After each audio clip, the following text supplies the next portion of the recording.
Hola, muy buenos días a todos. Bienvenidos a esta sesión formativa que hemos titulado 8 tendencias de recursos humanos para 2024. Los que sois habituales en este tipo de sesiones ya conocéis a mi partner, es mi compañera Aina Rovira, nuestra flamante Legal Counsel. Va a llevar la parte más legislativa de estas tendencias que os vamos a mostrar para el año 2024.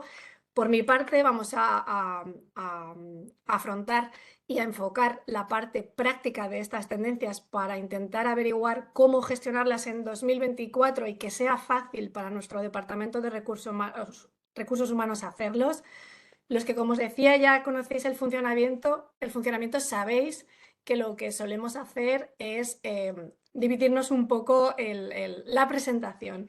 En este caso, como vamos a hablar de tendencias y muchas de estas tendencias tienen cuestiones legales adscritas a la propia ejecución de dichas tendencias, pues vamos a ir intentando que sea dinámico y vamos a ir hablando las dos.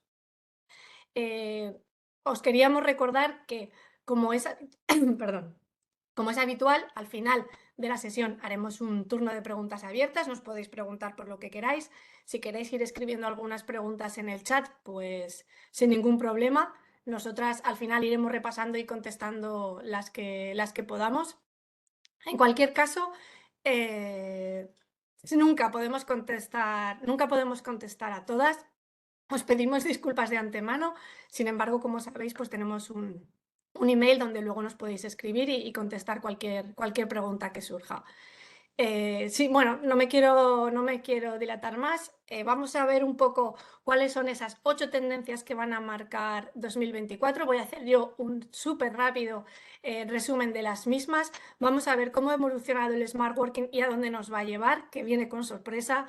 Vamos a ver la planificación inteligente en temas de inteligencia artificial. Ya cada vez estamos más imbuidos en nuestro día a día. Quiero decir que al final todo esto somos perfectamente conscientes y con el chat GPT parece que se ha popularizado la inteligencia artificial dentro del día a día de las personas. Ahora veremos cómo puede afectar a recursos humanos. El tema del tiempo ha dado un giro durante este año, entonces el año que viene veremos cómo se va a imponer. Obviamente hay cuestiones en cuanto a la importancia de recursos humanos en la toma de decisiones estratégicas. Perdón, y cómo convertir nuestra área de recursos humanos en el centro estratégico de la compañía gracias a la automatización de la misma y a dedicarle tiempo a cuestiones de más valor. Ahora os explicaremos cómo. Y luego hay una parte muy importante que hemos dividido en dos porque nos parecía suficientemente importante, que es el tema de la experiencia del empleado y en qué se va a centrar en 2024. Y como final, lo que vamos a hacer es explicar mínimamente una de las últimas legislaciones que va a afectar a la legislación laboral que entra en vigor el 1 de diciembre, que es el canal de denuncias. Seguro que muchos de vosotros habéis oído hablar. Aina hará una explicación legal breve porque tenemos una sesión formativa a principios de noviembre específicamente creada para explicar qué es el canal de denuncias, cómo funciona, cómo debemos gestionarlo. Pero bueno, va a ser algo que va a preocupar bastante a recursos humanos en este 2024 y hemos querido dedicarle su parte, su punto en esta presentación.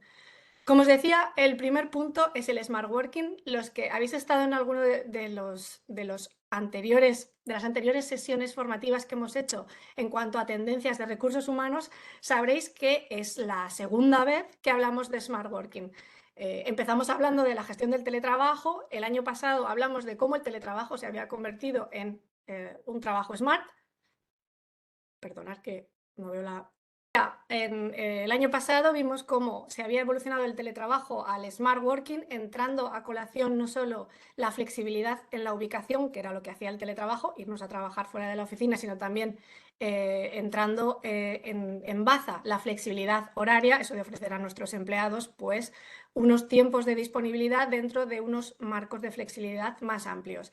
Ahora, en 2024, va a entrar a colación otro tipo de flexibilidad, ya que las otras han quedado perfectamente establecidos, que esta vez lo hemos llamado es la flexibilidad en la remuneración. Es lo que se viene a llamar el salario bajo demanda. El salario bajo demanda es una cuestión que los empleados están solicitando bastante en los últimos tiempos y creemos que en 2024 va a ir increciendo. ya que permite dar esa flexibilidad que muchas veces nuestros empleados necesitan a la hora de afrontar imprevistos en cuanto a la gestión de su situación económica personal. ¿Por qué esto nos parece importante? Nos parece importante y nos parece que entra a formar parte de un sistema de empresa smart, de un smart working, porque ofrece ese tipo de flexibilidad que cada vez estamos buscando más. Es esa nueva frontera que los empleados están buscando, junto al salario bajo demanda, que va a ser un must para recursos humanos en 2024. También, y esto lleva mucho más recorrido, se están empezando a solicitar y las empresas están empezando a revisar temas de salarios flexibles. Como veis, el Smart Working se ha convertido en el trabajo inteligente ha pasado del trabajo inteligente a ser el trabajo flexible. Hemos establecido la flexibilidad en los horarios, hemos establecido la flexibilidad en la educación, en la ubicación, perdón, imponiendo los trabajos híbridos, o sea, pasar unos días en la oficina o en la sede y otros días en nuestro hogar, teletrabajando. Ahora, precisamente, la flexibilidad llega al otro gran pilar. El otro gran pilar es la remuneración. ¿Por qué este gran pilar es importante a partir de ahora? Porque en la situación en la que estamos y en la que nuestros empleados nos están pidiendo o demandando tener una experiencia como empleados mejor de la que han tenido en los últimos años, pues una gran novedad es lo que os decía, es el salario bajo demanda, pero muchas grandes organizaciones y cada vez más empresas de tamaño medio, incluso de tamaño más pequeño, están implantando políticas de salario flexible que lo que hacen es ofrecer al empleado pues, unas ventajas fiscales en cuanto a el disfrute de ese salario que genera con nosotros. Para cualquier empleado es tremendamente importante y sobre todo es tremendamente atractivo. Por eso creemos que ese tipo de flexibilidad en la remuneración entra a formar parte de este tipo de smart working o de empresas smart, completando así un poco la flexibilidad en todos los ámbitos que al final son los que más importan a nuestros empleados. Su tiempo de trabajo, su situación de trabajo, o sea, su ubicación y ahora también su salario.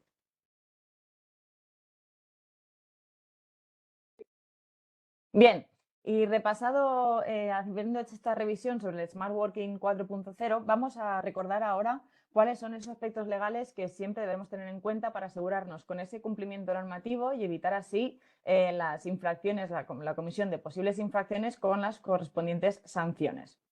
En cuanto al tiempo de trabajo, pues evidentemente la flexibilidad en un caso tiene que suponer o debe suponer el descontrol de las horas trabajadas, ni la realización de horas de exceso, de horas extraordinarias dentro de la jornada y en caso de que se hagan, pues de que no queden registradas o que no queden compensadas.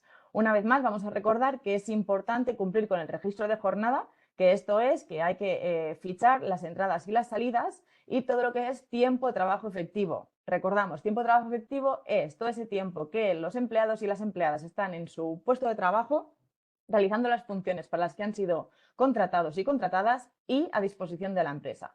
Todo ese tiempo que no cumple con esos tres requisitos y no es considerado tiempo de trabajo efectivo siempre serán pausas o descansos. Ya sé que esto lo repetimos muchísimo, pero es que siguen saliendo muchas consultas, porque a día de hoy nos siguen llegando consultas sobre qué pasa con el tiempo del bocadillo, qué pasa con esas pausas y descansos, si hay que registrarlas. El Estatuto de los Trabajadores establece que hay que registrar solo el tiempo de trabajo efectivo y, por lo tanto, las pausas y descansos habrá que registrarlas como tal. Excepciones, evidentemente, esta es la normativa genérica y siempre os recomendamos ir a ver vuestros convenios colectivos aplicables, porque en ellos pueden establecerse excepciones a esta norma genérica. Por ejemplo, insisto, hay muchos convenios colectivos que prevén que el tiempo del bocadillo, ese descanso de a media mañana, es considerado tiempo de trabajo efectivo y si es considerado como tal, no habrá que ficharlo como pausa porque estará dentro de esa jornada que estamos trabajando. Por lo tanto, importante que esa flexibilidad no sea contraria al cumplimiento normativo y que nos aseguremos de registrar todas las horas trabajadas, tanto si son ordinarias como extraordinarias, para poder luego compensarlas como corresponda legalmente. En cuanto a la ubicación, ¿qué es importante? Hay que tener en cuenta que hoy en día podemos tener gente trabajando tanto en el centro de trabajo, en sus domicilios, como gente trabajando en itinerario yendo a los domicilios de los clientes o desplazándose por la zona de su trabajo. En estos casos es muy importante, sobre todo, cumplir con la normativa. ¿Y ¿qué normativa nos aplica en especial aquí? Pues la ley del trabajo a distancia. Sabemos que cuando tengamos empleados y empleadas que trabajen a partir de un 30% de su jornada en trabajo a distancia, habrá que cumplir con esa normativa y firmar ese acuerdo de teletrabajo. Dentro de aquí es muy importante, cuando hablamos de ubicación, establecer en ese acuerdo de trabajo a distancia dónde se va a permitir a los empleados y empleadas que realicen ese trabajo a distancia. ¿Y por qué? Porque es importante saber dónde están ubicados o dónde pueden estar ubicados para tener un control efectivo de los empleados y las empleadas. También para poder solventar cualquier problema que pueda salir con las redes o con las conexiones estando fuera de ese centro de trabajo. Y también para evitar posibles problemas en casos de accidentes que se produzcan dentro de esa jornada de trabajo. Es muy importante recordar que en ese acuerdo de trabajo no solo habrá que establecer que se pueda hacer el teletrabajo en su domicilio, sino que hay muchas empresas que están preveyendo un poquito más allá, dando la opción a los empleados y empleadas de realizar ese teletrabajo en sus propios domicilios o, por ejemplo, en los domicilios de sus parientes de primer grado, por ejemplo, en casa de los padres o en casa de los hermanos, lo que sea. ¿Por qué decíamos que es importante? Porque si durante la jornada de trabajo esta persona que tenemos empleada no está en la ubicación que está acordada y tiene cualquier incidente o accidente, eso será un problema a la hora de considerarlo accidente de trabajo. ¿Cuáles son las obligaciones de la empresa en cuanto a estos diferentes tipos de ubicaciones? Siempre dotar de equipos y medios a las personas trabajadoras para poder realizar sus trabajos, sea cual sea la ubicación. Sobre todo el tema de la seguridad. No hablamos de seguridad física, sino de seguridad de la información. Cuando tengamos gente trabajando desde sus domicilios, tenemos que asegurar que la información que vayan a tratar esté en equipos de la empresa y no pueda tener una salida, pues hay que procurar una seguridad de la información y siempre que sea necesario hacer una formación a los empleados y empleadas sobre cómo hacer esos trabajos desde la distancia o, en el caso de trabajadores sin tener, explicarles, formarles sobre cómo tienen que fichar y registrar esa jornada de trabajo.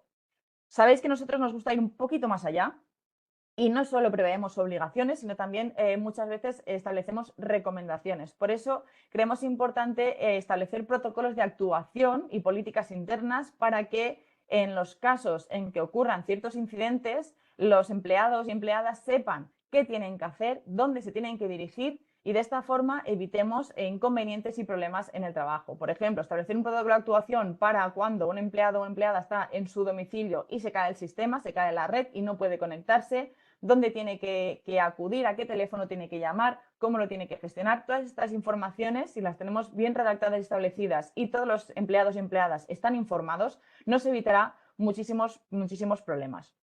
En cuanto al salario bajo demanda y la retribución flexible. Evidentemente hay que cumplir con la legislación, hay que aplicar esas cotizaciones y esas retenciones que sean correspondientes en función de cada persona y sus características personales, pero como decía, nosotros vamos un poquito más allá. Nos parece muy necesario e importante establecer una buena praxis, hacer políticas internas con un detalle, explicando a los empleados y empleadas cómo tienen que solicitar esa retribución flexible o ese salario bajo demanda y, en el caso de que se aplique, cómo se va a ver reflejada en su nómina. Nos llegan muchas consultas sobre el tema de enfocar estas situaciones, ¿no?, con los empleados y empleadas, porque evidentemente todo el mundo trabaja por un salario, esto es así. Entonces, en el momento en que el trabajador y trabajadora ven su nómina y ven que ha cambiado, ven que cobran 3 euros menos, ven que cobran 4 euros más y esto les genera una inseguridad y una intranquilidad, esos empleados y empleadas no están enfocados en su trabajo, sino que están preocupados. Por eso, hacer esas políticas internas en las que detallemos cómo se va a ver afectada la nómina por todas estas retribuciones flexibles y cómo les va a beneficiar, nos va a facilitar mucho el trabajo a los departamentos de recursos humanos y ello también nos llevará a una satisfacción de los empleados y empleadas. Muy bien, ahora saltamos a la segunda tendencia, como os decía antes, la planificación inteligente con inteligencia artificial es una de las cuestiones más modernas de las que vamos a hablar hoy. Al final, como os he dicho al principio, la inteligencia artificial ha entrado de golpe en nuestras vidas, en nuestro día a día. Entonces era cuestión de tiempo que llegara a la gestión de los recursos humanos. En este caso, lo que va a ofrecer la inteligencia artificial a los recursos humanos es poder crear una herramienta que planifique de modo inteligente. ¿Y qué quiere decir que planifique de modo inteligente? Nosotros ya planificamos de modo inteligente, conocemos a nuestros empleados, conocemos nuestros puestos, sabemos lo que tenemos que, dónde tienen que estar, dónde debería haber más personas, dónde menos, pero ¿qué va a hacer la planificación inteligente por nosotros? La planificación inteligente lo que va a hacer es coger el histórico que tenemos y establecerlo como una base de conocimiento de nuestras planificaciones. Todas nuestras planificaciones van a ser un histórico, como el histórico de búsqueda que tenemos en nuestros buscadores de Google. Entonces, al final lo que va a hacer el planificador inteligente es aprender, gracias a esa información que tienes almacenada en el histórico de las planificaciones que tienes, para ofrecerte sugerencias de planificación, basadas 100% en datos. Nosotros sabemos que es importante a veces ser rápidos de reacción, sobre todo cuando, por ejemplo, tenemos un puesto de trabajo que tiene que ser cubierto sí o sí, de cualquier manera, y la persona que debería acudir a ese puesto de trabajo ha tenido un imprevisto, no puede acudir, no ha llegado a tiempo. ¿Qué hacemos? La planificación inteligente, la inteligencia artificial, lo que va a hacer es ofrecernos una sugerencia en base a las experiencias anteriores, pero en base también a las disponibilidades que tiene nuestra organización, o incluso en base a los recursos que tenemos disponibles. Y con esto quiero decir, si tenemos un puesto de trabajo que cubrir urgentemente y necesitamos que sea una persona que tiene que necesita tener, perdón, un carnet específico porque tiene que conducir una carretilla o cualquier otra situación, la planificación inteligente va a tener en cuenta esa necesidad para hacerte una sugerencia. ¿Cuál es el límite de la planificación inteligente, de la inteligencia artificial para recursos humanos? El límite es que no hay límites, ya que cuanto más usemos el planificador inteligente o los planificadores inteligentes que están usando inteligencia artificial, más van aprendiendo. Cuanto más base de conocimiento vayan almacenando, más fácil será que ellos puedan prever diferentes situaciones o puedan hacerte sugerencias mucho más específicas.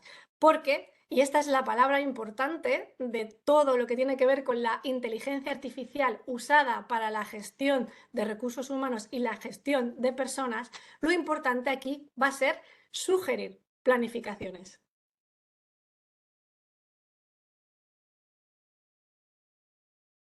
Como decía Sonia, la inteligencia artificial ha venido para quedarse. De hecho, hoy en día la encontramos en muchos procesos ya de nuestras empresas, por ejemplo, en procesos de selección o en procesos de valoración de competencias.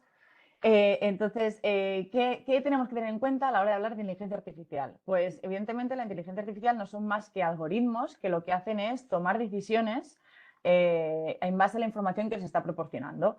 En estos casos se pueden vulnerar con esa toma de decisiones a través de algoritmos tanto derechos individuales como derechos colectivos, ya que si esos algoritmos usan información que está rasgada, que está estereotipada, usa información que no está generalizada, puede comportar esas vulneraciones. Por lo tanto, lo que se ha hecho desde el Ministerio de Trabajo y Economía en mayo del 2022 fue dictar una guía para establecer qué obligaciones tenían que tener las empresas cuando usaban este tipo de información algorítmica. Esta obligaciones establece dos: consultar la introducción de los algoritmos con los representantes de los trabajadores y realizar una evaluación de impacto siempre que sea necesario.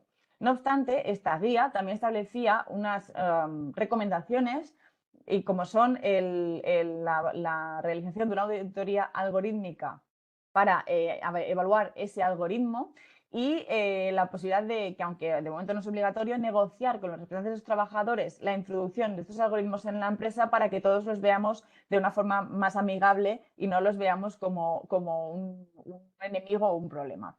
Quería hacer una mención muy breve a que al final la inteligencia artificial y los algoritmos, como hemos dicho, van a venir o han venido para quedarse, y cada vez más será necesario tener en nuestros equipos personas formadas con el trabajo diario de estos algoritmos, personas formadas en saberse comunicar con estos algoritmos, en saberlos dirigir de alguna forma, porque lo importante siempre va a ser al final que usemos estos algoritmos, pero la toma de decisiones la tomen seres humanos, o en el caso de que se tomen por los algoritmos propios, pues haya personas detrás que puedan dirigirlos y que los muevan, ¿no?, de alguna forma a donde realmente nos interese. Por eso creemos que va a ser una tendencia para 2024 las formaciones de equipos de recursos humanos en inteligencia artificial. Dicho esto, vamos a pasar al siguiente punto, que es el modelo mixto. Para todos aquellos que no hayáis asistido anteriormente a nuestros webinars sobre modelo mixto, entendemos por modelo mixto ese sistema que permite en nuestras empresas, en una misma empresa, usar un registro de jornada y una declaración de jornada. Son dos sistemas diferentes para fichar la jornada y el sistema mixto lo que consiste en combinar esos dos sistemas en función de los trabajadores o los sectores en los que los implantemos. Sonia hará más tarde, después de mí, una explicación un poco más precisa de esos dos conceptos y de dónde vamos a aplicarlos. Pero lo que quería comentar yo antes de una forma legal es esa normativa que afecta a los dos sistemas de fichaje y al modelo mixto, por lo tanto, también, porque siempre es la misma normativa, no hay dos normativas diferentes. Ha sido la jurisprudencia la que ha ido perfilando cómo tiene que ser este sistema de registro de fichaje de la jornada y lo que se ha dicho hasta ahora es que cualquier que sea el sistema de fichaje tiene que cumplir con 3 requisitos. Esto es que sea objetivo, que sea fiable y que sea accesible. ¿Qué entendemos por objetivo? Entendemos que refleje los datos de una forma completamente imparcial e indiscutible. El sistema será fiable cuando sea el empleado quien pueda colocar esos datos y se pruebe la trazabilidad de los datos que se han colocado, es decir, que si hay una modificación pueda constar esa modificación, y será accesible cuando todas las personas empleadas de la empresa puedan acceder a este sistema y les sea fácil su manejo. La acción de fichar la jornada siempre va a descansar sobre el empleado. Esto significa que no es válido darles un horario prefijado y que tengan que aceptarlo, sino que tiene que ser un campo libre en el que el empleado pueda colocar las horas concretas en las que ha entrado y en las que ha salido y ha parado con ese tiempo de trabajo efectivo. Y las obligaciones de la empresa siempre será dotar de un sistema de registro e informar o formar a los empleados con este sistema de fichaje de jornada.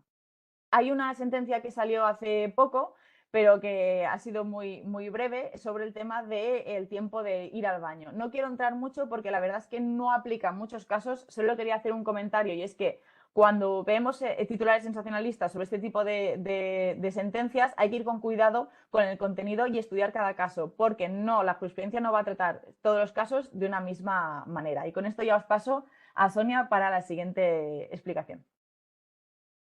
Al final, podréis pensar, los que ya lleváis algunas formaciones con nosotras, cómo puede ser que estemos volviendo a hablar de sistemas de fichajes.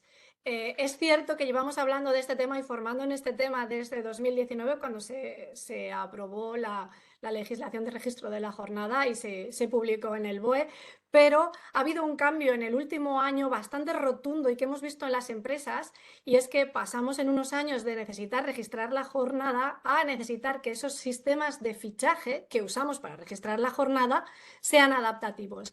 ¿Cuál es la manera de adaptarse? La manera de adaptarse es que nuestros sistemas de fichaje sean de modelo mixto. ¿Esto qué quiere decir? Una empresa puede tener un sistema de fichaje con modelo mixto. Quiere decir que se pueden realizar dos tipos de fichaje. El fichaje que se realiza como registro de la jornada in situ, o sea, nuestra persona trabajadora entra a trabajar y ficha, o comienza su jornada desde teletrabajo y ficha, y termina su jornada y ficha. O se puede establecer la declaración de jornada, que es lo que viene siendo el fichaje a posteriori. Quiere decir que o al final de la jornada o el día siguiente informa de esas entradas y salidas que ha ido teniendo, todas las que necesite. Si, por ejemplo, ha hecho, como decía Aina hace un rato, la pausa por el bocadillo, la pausa para comer, pues va introduciendo esos fichajes y los declara. Esto es lo que es un modelo mixto. ¿Por qué va a ser una tendencia?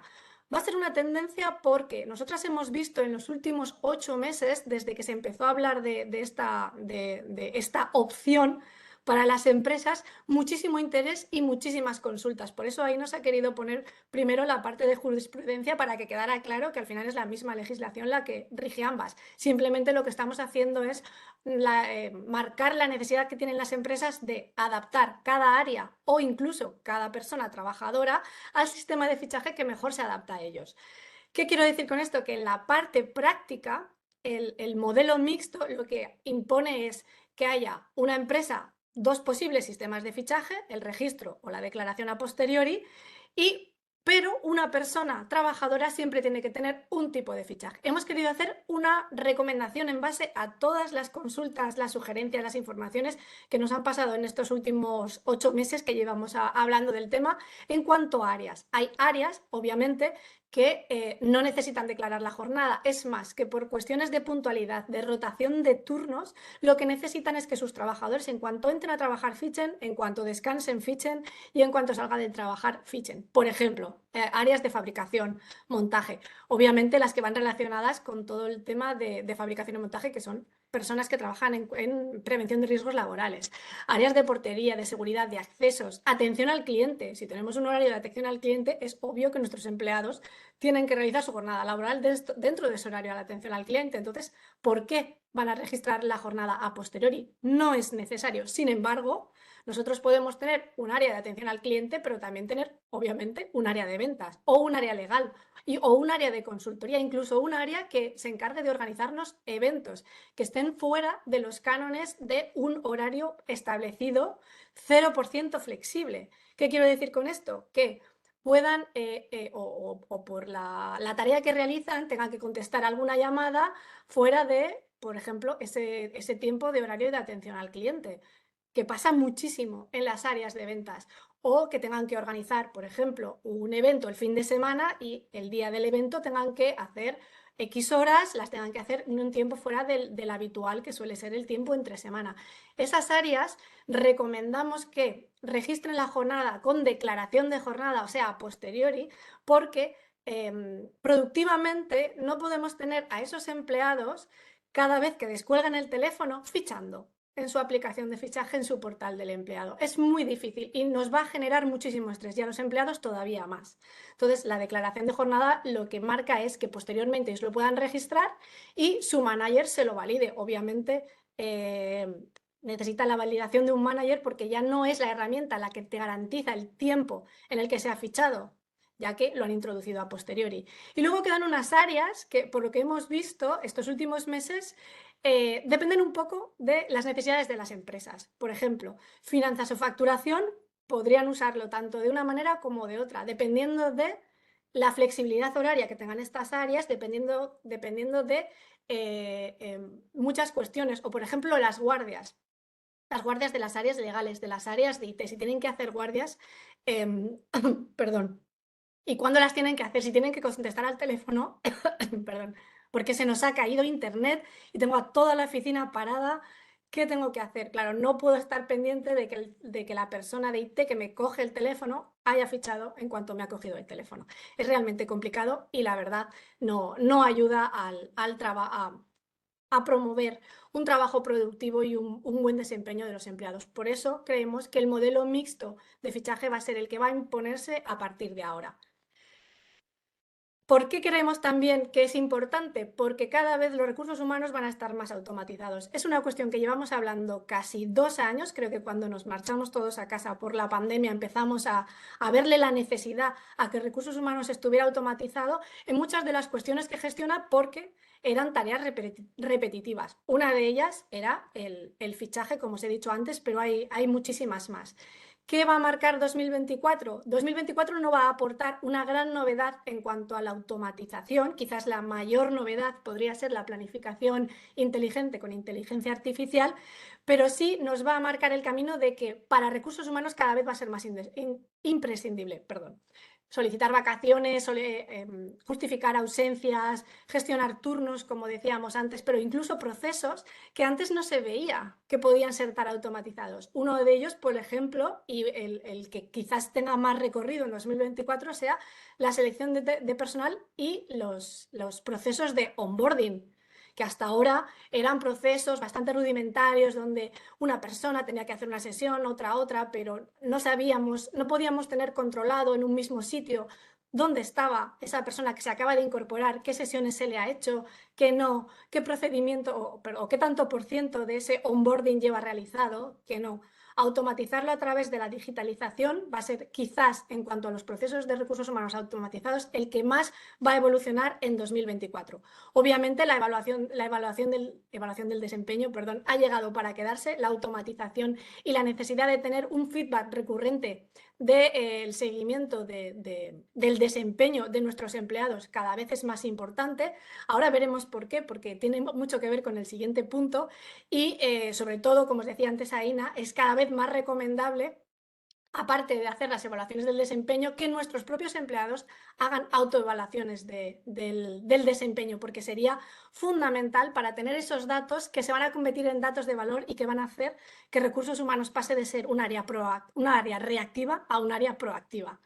La gestión documental, la firma digital, todo ello se puede automatizar de una forma en que sea mucho más fácil gestionarlo y va a ir evolucionando como ha ido evolucionando, con un paso quizás más lento de lo que nos esperábamos, pero bastante firme y sobre todo en ciertas áreas cada vez va a ir despuntando más. ¿Por qué os decía esto? Porque la otra tendencia es que recursos humanos sí o sí, a partir de ahora se va a tener que convertir en el área que esté en el centro de la estrategia de la empresa. Una cosa que habíamos visto hasta quizás antes del COVID y que está empezando a cambiar es que parecía que entre la visión de dirección y recursos humanos había cierta desconexión y que la dirección de las empresas veían a recursos humanos como un área, como os decía antes, reactiva, no proactiva, no que ayudaba en esa estrategia de negocio de la empresa, sino que estaba reaccionando a la multitud de cuestiones que tiene siempre a la que hacer frente. Sabemos que recursos humanos es una de las áreas más ocupadas porque puede pasar de todo y todo lo malo que puede pasar al final a veces pasa. Entonces, es un área tremendamente ocupada, por lo que acaba siendo un área reactiva. Si con la automatización de recursos humanos podemos liberar ciertas tareas y cierto tiempo del área de recursos humanos, será más fácil que el área de recursos humanos pase a estar en el centro de la estrategia. Es muy importante que os quedéis con ese concepto. Tenemos que pasar de ser reactivos a ser proactivos y para ello necesitamos primero conocer las prioridades para atender a negocio y transformar la visión de dirección que tiene de nosotros mismos. Es decir, si nosotros conocemos nuestro talento de valor, nuestras prioridades de negocio y cómo estamos llegando a esos goals, a esos objetivos de negocio que tenemos, nos va a ser mucho más fácil reforzar toda la relación que tenemos con esas personas, con ese talento de valor que tenemos para impulsar dentro de nuestro ámbito de trabajo a esas personas. Por eso os decía que automatizar las tareas nos va a dar la posibilidad de tener tiempo, pero también nos va a dar tres cosas muy importantes y es mejorar la predicción de comportamientos y tendencias con los desempeños, con las encuestas de clima laboral, con evaluando la productividad.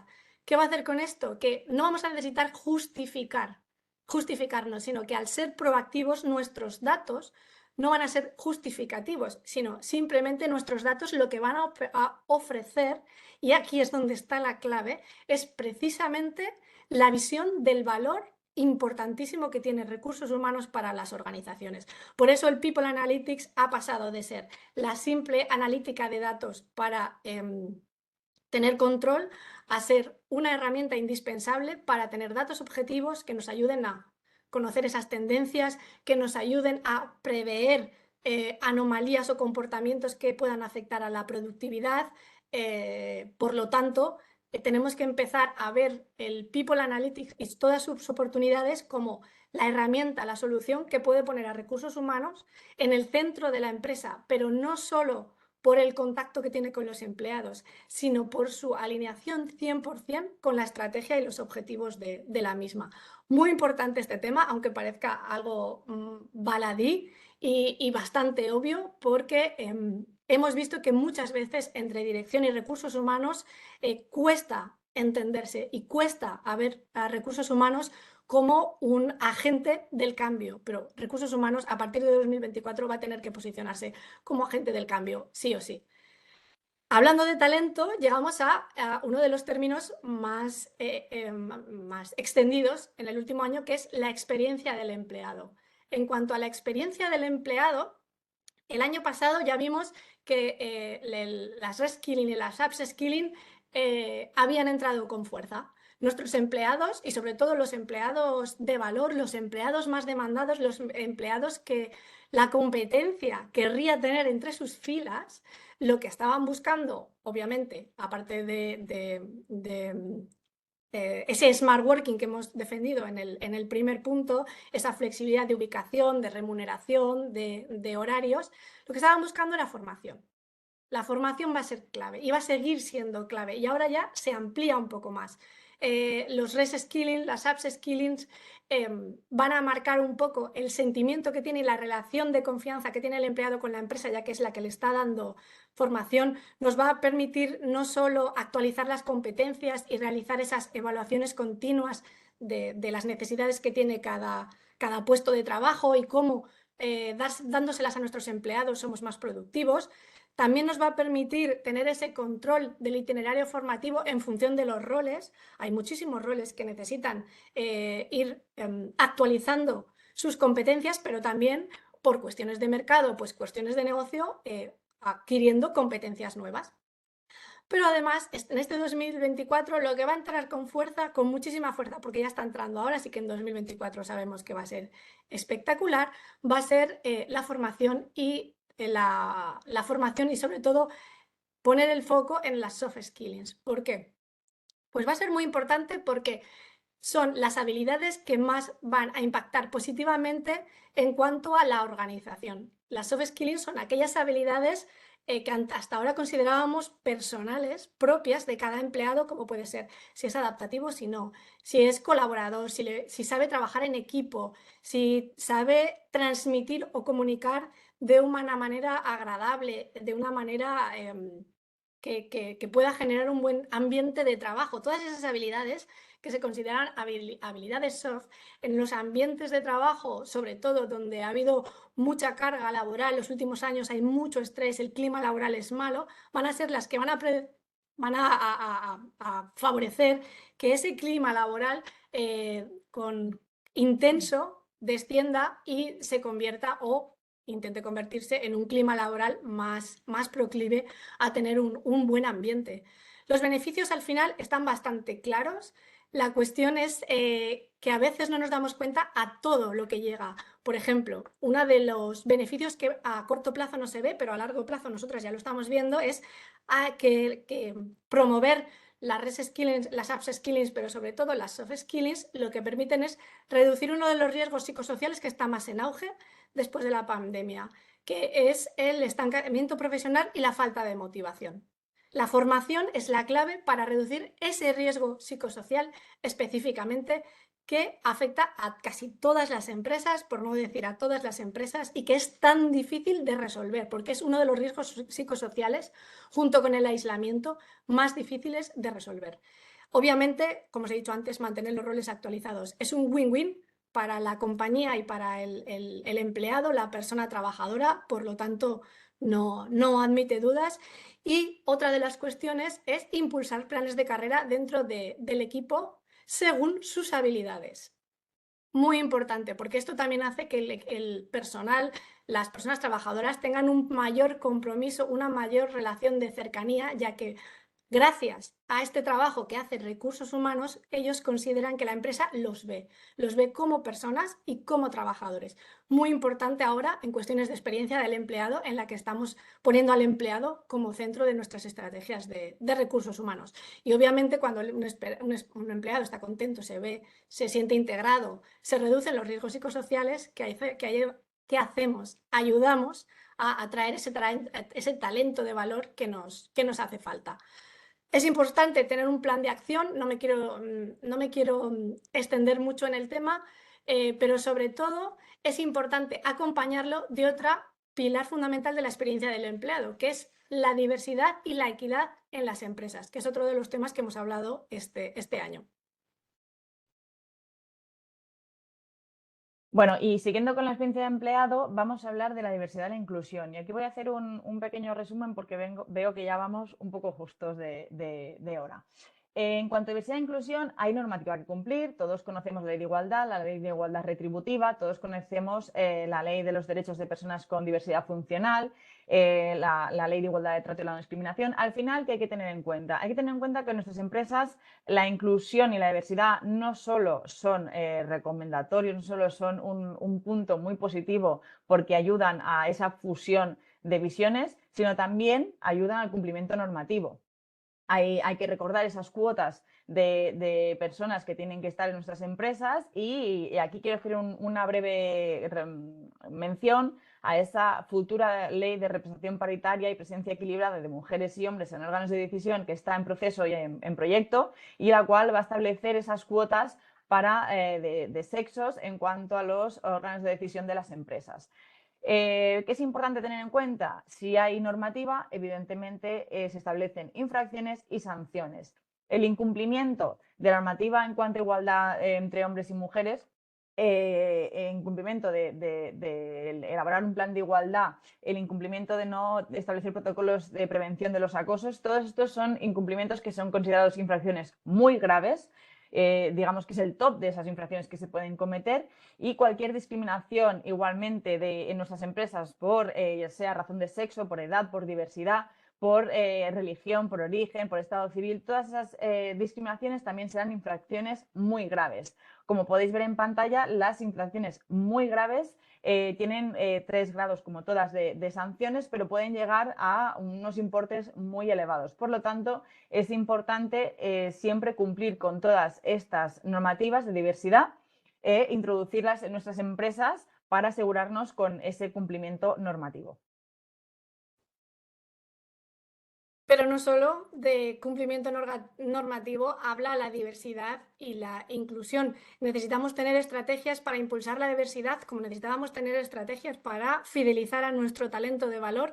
Estas estrategias, de forma práctica, deben ir orientadas a 4 puntos que son muy importantes, y os voy a hacer un súper resumen. Es la sensibilización y la capacitación de todo nuestro personal, pasando por los órganos de dirección a los cargos medios hasta nuestras personas trabajadoras. Hay que establecer políticas y procedimientos de inclusión claros y que sean consultables y públicos para todos los empleados.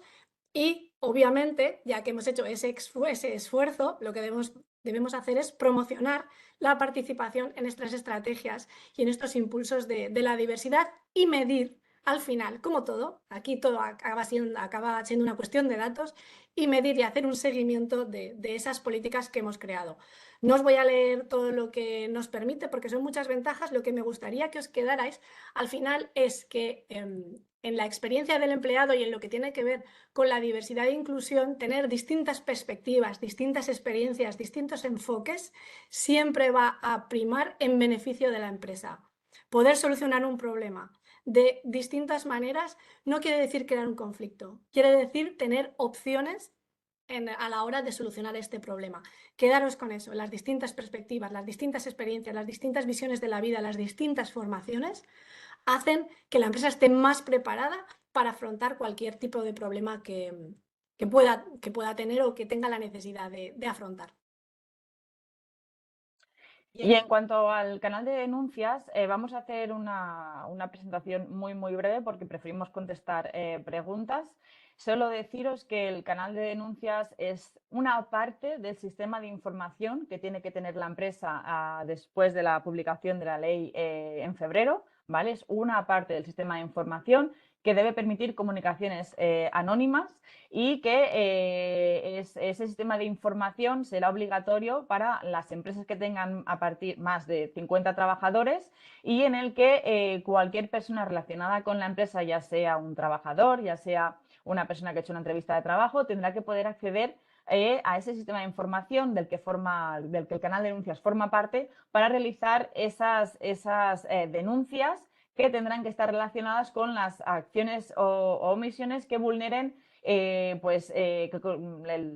derecho laboral en materia de seguridad y salud, que constituyan una infracción penal o administrativa, o una infracción del derecho de la Unión Europea. Y como siempre decimos, siempre que hay una normativa y se establecen unas obligaciones, hay unas infracciones y unas sanciones. Todo esto, con este pequeño resumen, lo veremos más adelante en la sesión formativa que tendremos el 9 de noviembre, donde ampliaremos esta información y veremos y escudriñaremos esa ley del canal de denuncias del sistema de información. Perfecto, pues como lo prometido es deuda, vamos a dar comienzo al turno de preguntas. Hemos ido viendo un poquito mientras hablábamos que hay muchas preguntas en el chat. La verdad es que nos va a ser imposible responder a todas, os lo avisamos. Las que tengan que ver con el canal de denuncias, como os decía Ina, pues las vamos a posponer un poco a la formación que hagamos el 9 de noviembre, que va a estar centrada en el canal de denuncias. os animamos a que os apuntéis porque va a ser una formación súper completa para que el día 1 de diciembre todos los que tenéis más de 50 empleados sepáis lo que tenéis que hacer y lo que tenéis que tener hecho. Yo voy a contestar algunas preguntas que he ido viendo en cuanto a herramientas para la gestión. He visto que nos preguntaban sobre herramientas para la gestión de talento.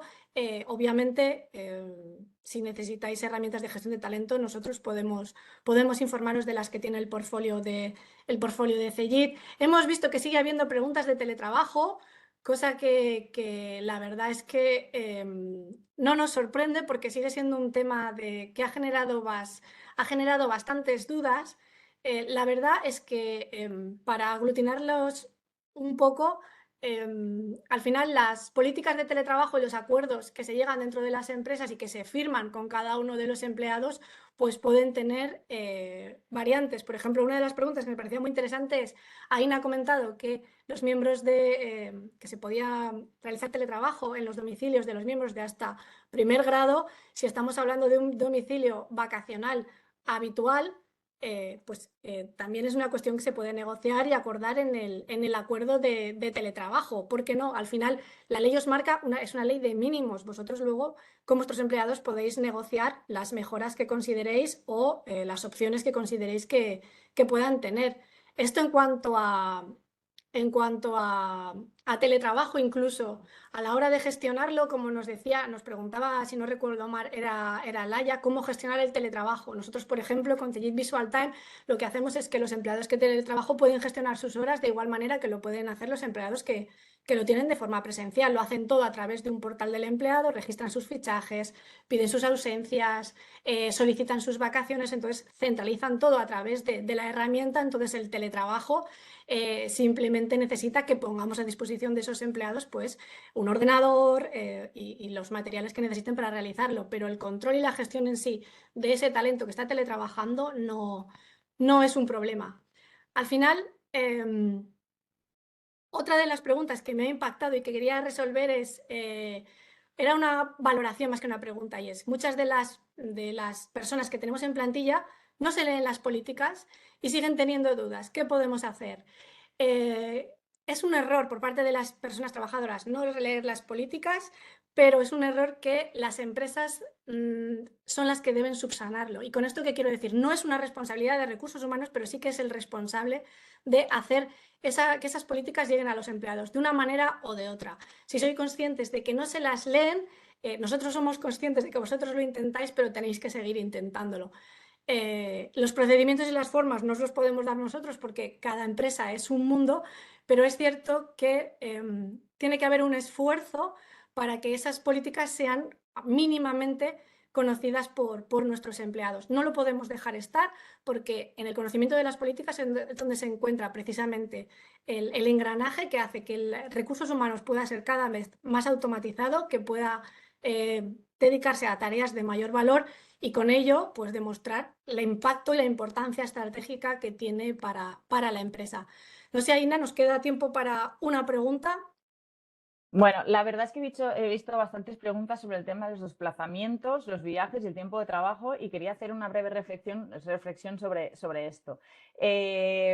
La jurisprudencia es la que ha ido perfilando un poco cómo deben considerarse esos tiempos de trabajo, y hay que decir que hay diferentes opciones en cuanto a lo que se entiende tiempo de trabajo efectivo y no. Será importante saber qué funciones tiene que realizar el empleado, será importante saber si esa persona, empleado o empleada, tenía antes un cierto trabajo y ahora se le ha quitado y por lo tanto tiene que ir desde sus domicilios a hacer ese trabajo. Será importante saber si ese desplazamiento es desde el domicilio habitual hasta el centro de trabajo o es desde el centro de trabajo al centro de trabajo de un cliente, por ejemplo.